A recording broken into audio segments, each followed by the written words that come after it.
Anwar Ibrahim meets Thaksin Shinawatra after ASEAN advisor appointment.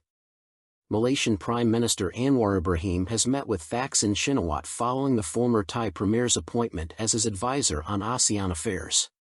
In a post on X, formerly Twitter, on Friday, Mr. Anwar referred to Thaksin as a dear friend and shared that their discussions revolved around bilateral and regional issues, including efforts to restore peace in southern Thailand and address the ongoing crisis in Myanmar. Thaksin's unparalleled network of relationships across the region, coupled with his unique expertise, promises to open invaluable opportunities for Malaysia and ASEAN to address these challenges with greater confidence and efficacy, said the Malaysian Prime Minister. The appointment was first announced during a joint press conference with Thai Prime Minister Paetongtarn Shinawatra in Putrajaya on December 16. Malaysia is set to assume the chairmanship of ASEAN next month. The location of Thursday's meeting between Mr. Anwar and Thaksin was not disclosed. However, The Edge Malaysia reported that Langkawi Island was selected for their discussions. Thai media also noted that Thaksin was spotted leaving Koh Lipe in Satun province aboard a luxury yacht to an unknown destination on the same day. Thaksin had previously met the Malaysian Prime Minister during his visit to Phuket in May 2024. Bus accident in Khon Kaen kills driver and injures 8. A bus carrying passengers celebrating the New Year holiday lost control and crashed into trees in Khon Kaen province on Friday morning, resulting in the death of the driver and injuries to 8 passengers. Pol Lieutenant Lanthi Shinawatra, deputy superintendent at the Chumphi police station, reported to JS100 radio that the double-decker bus, operated by Air Muang Loe and carrying 36 people, veered off a curve and collided with trees at kilometer marker 225. On Road 201 in Chumphi district around 6:30 a.m. The driver, Wanchai Pomkan, died at the scene. 8 passengers sustained injuries, with 2 in critical condition. All injured individuals were transported to Chumphi Hospital for treatment. According to the police, the bus left Bangkok for Chang Khan district in Loei province on Thursday night. Passengers were either returning home or traveling within northeastern Thailand for the long New Year holiday. Preliminary investigations suggest that the driver may have fallen asleep, as no evidence of braking was found at the accident site. The stretch of road between Khon Kaen and Loei, locally known as Maliwan Road, is a combination of Road 201 and part of Road 12. Bangkok governor defends new speed limits.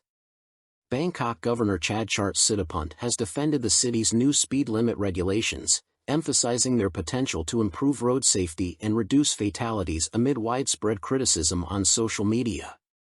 Speaking at City Hall on Thursday, alongside his deputies, advisors, and Sithiporn Somkidson, director of the Bangkok Metropolitan Administration's BMA, Office of Transport and Traffic, Mr. Chadchart explained the rationale for the changes. He highlighted that Bangkok is one of only 15 cities globally to still allow an 80 km/h speed limit. By comparison, other countries, including the Philippines, enforce lower urban speed limits, such as 40 km/h. Citing studies on crash impact fatality risks, the governor noted that the likelihood of death increases from 20% at 60 km/h to 60% at 80 km/h. He added that while the current limit is 80 km/h, most drivers in Bangkok typically travel at an average speed of 50 km/h. The new limits aim to reduce fatalities, potentially lowering them by up to threefold. Mr. Chadchart stated, speeding is a major cause of deaths, as seen in the case of Dr. Kratai. He referred to Dr. Weraluk Supawat Jariakal, a doctor killed by a policeman speeding on a Ducati motorcycle at a crosswalk in 2022.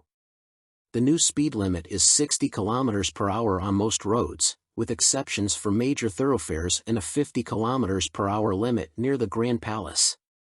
The changes were published in the Royal Gazette on Monday and took immediate effect. Exempt roads include Vibhavati Rangsit, Bang Natrat, Srinacaran, and Ram Intra, among others. 10 roads near the Grand Palace, including Ratchadamnoan Nai and Sanam Chai, now have stricter limits of 50 km/h and additional restrictions such as no horn use. The governor also detailed other safety initiatives, including improved lighting, upgraded pedestrian crossings, and addressing 100 accident black spots. These efforts have contributed to a 9% decrease in road fatalities in Bangkok. Government demands stricter measures to prevent online scams. The Thai government will require banks and mobile phone operators to take greater responsibility in preventing online scams. Deputy Minister Prasert Jantararwangtong announced on Thursday that an executive decree will be issued via the Royal Gazette, mandating these entities to adopt stricter measures to protect their customers from fraud. For example, after the new year, mobile operators will be required to immediately remove messages containing suspected clickbait. If they fail to act and such messages result in financial losses, they will be held accountable, Mr. Prasert said. He added that similar mechanisms are already in place in countries like Singapore, where authorities can freeze bank accounts when necessary. The decree will also streamline the process of tracking and freezing funds lost to online scams, reducing the current time frame of 1 to 2 years to under 6 months. This announcement aligns with former Prime Minister Thaksin Shinawatра's vow to combat online scam gangs, some of which reportedly operate from neighboring countries like Cambodia and Myanmar. Prime Minister Paetongtarn Shinawatra also emphasized the importance of public awareness during her visit to the Royal Thai Police headquarters. She introduced the Cyber Check platform, which allows users to verify suspicious phone numbers or bank accounts against a police blacklist.